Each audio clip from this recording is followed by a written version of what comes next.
សួស្តីពុកម៉ែបងប្អូនបាទថ្ងៃនេះគឺថាយើងធ្វើដំណើរពីភូមិប្លុកនេះទៅកាន់ខេត្តសៀមរាបឥឡូវនេះមកដល់កំពង់ធំហើយក៏ចូលបន្ទប់ទឹកបន្តិចទៅក៏ថតឲ្យបងប្អូនមើលថានៅក្រោយខ្នងខ្ញុំនេះស្អាតស្អាតហ៎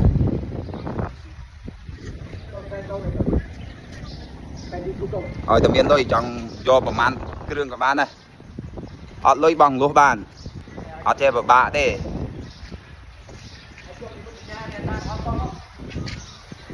អ្នកតាក្រហមកអូខេ